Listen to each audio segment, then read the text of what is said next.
Good morning, children. Welcome back to the social science class. Today, we are going to discuss the summary of the lesson in the earliest cities. The first topic, the story of Harappa.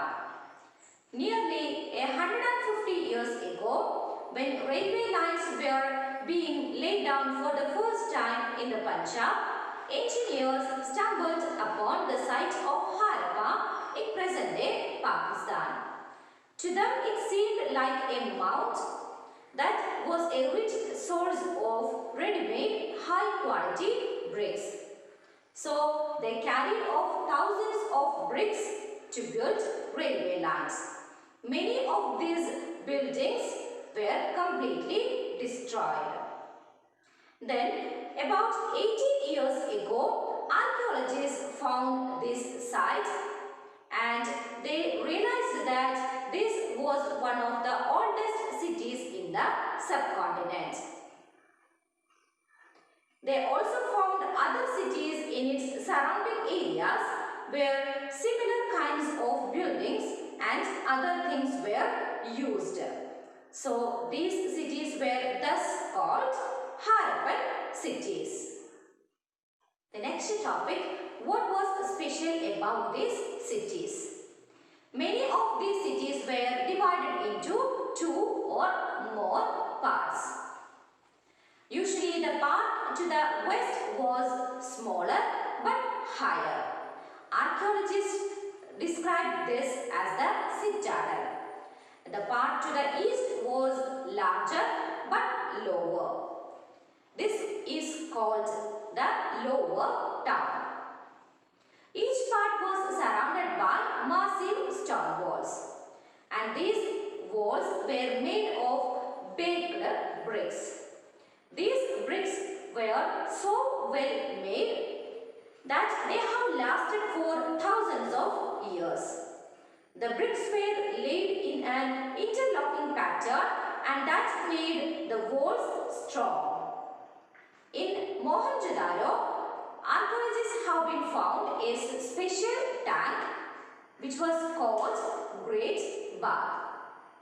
This was lined with bricks, coated with plaster and made watertight with a layer of natural tar. There were steps leading down to it from two sides, while there were rooms on all sides. Water was probably brought in from a well and drained out after use. Perhaps important people took a dip in this tank on special occasions. Other cities such as Kalibangan and Lothal had fire altars where sacrifices may have been performed.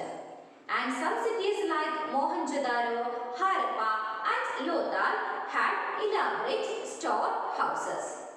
Let's begin discuss the topic houses, drains and streets. Generally, houses were 1 or 2 stories high with rooms built around a courtyard. Most of the houses had a bathing area and some had wells to supply water. One of the important features of the Harappan cities were covered drains. Each drain had a gentle slope so that water could flow through it. Very often, drains in houses were connected to those on the streets and smaller drains led into bigger ones. As the drains were covered, inspection holes were provided at intervals to clean them.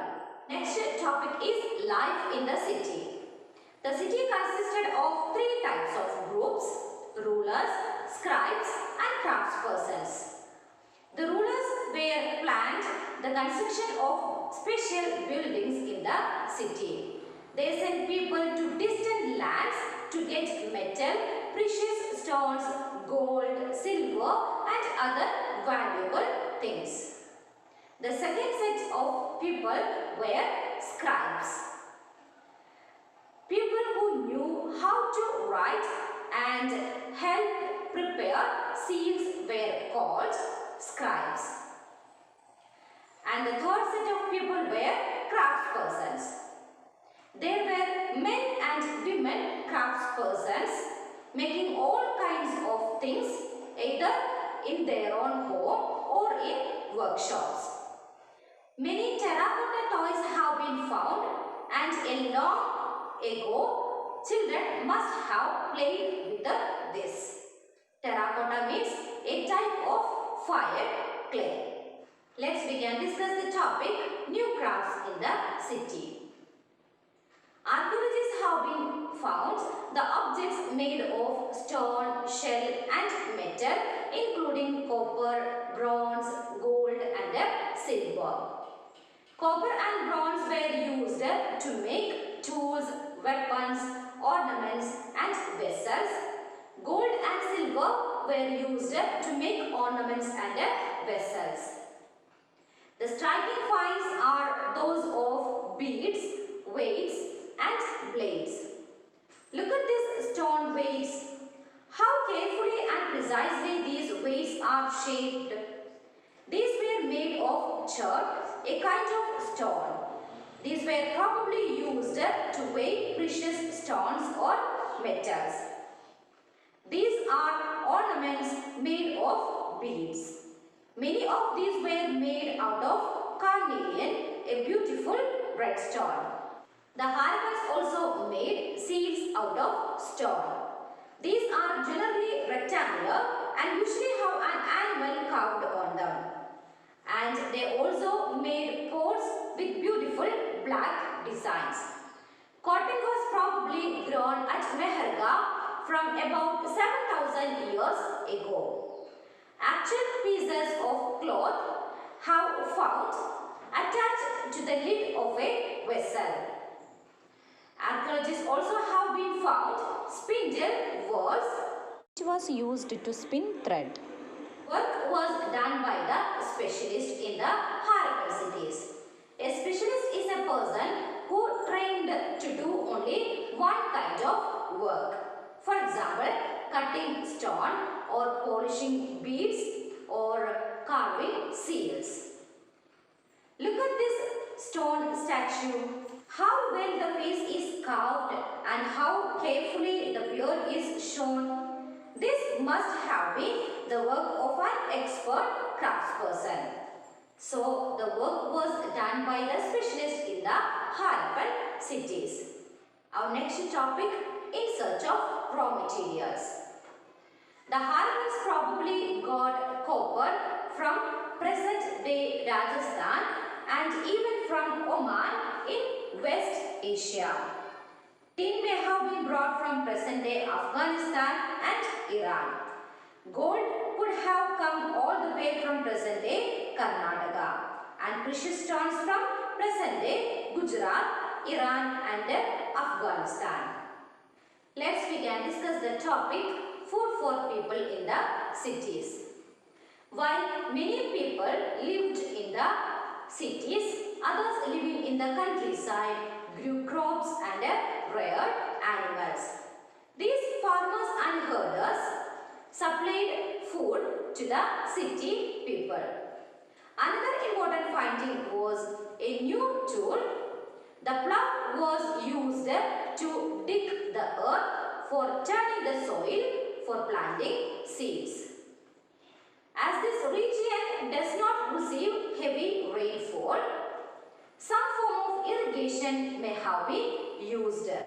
This means that water was stored and supplied to the fields when the plants were growing.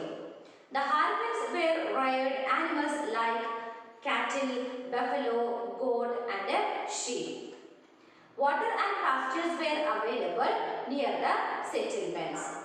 However, in the dry summer season, they taken these animals to distant lands in search of water and grasses.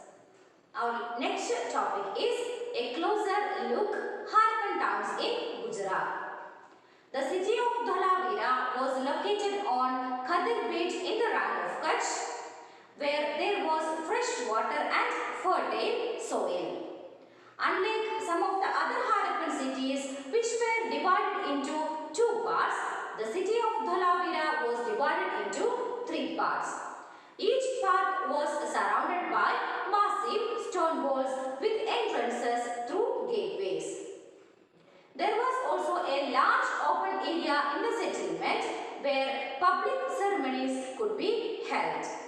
Other finds include a large letters of the Harappan scripts were carved out of white stone and perhaps inlaid in wood. The city of Lothal stood beside a tributary of Sabarmati in Gujarat, close to the Gulf of Khambar. It was situated near the raw materials were easily available. This was an important center for making objects out of stone, metal and shell. It had a storehouse where seals and ceilings have been found. Lothal had a dockyard where ships and boats came from the sea through river channel. Goods were probably loaded and unloaded here. Our last topic, the mystery of the end. Around 3,900 years ago, we find the beginning of a major change. People stopped living in many of the cities. Weights, seals and writings were no longer used. Drainage system broke down and new and less impressive houses were built even over the streets. Why did all this happen? We are not sure. Some scholars suggest that it is because rivers dried up, and others suggest that there was deforestation. This could have happened because fuel was required for baking bricks and for smelting copper ores. And another reason was frequent floods. Sites in Sindh and West Punjab were abandoned, while many people moved into newer and smaller settlements into east and south. New cities emerged about 1,400 years later. That you will study in the coming chapters. All of you should read the textbook and complete your notes. We will see next time. Thank you, children.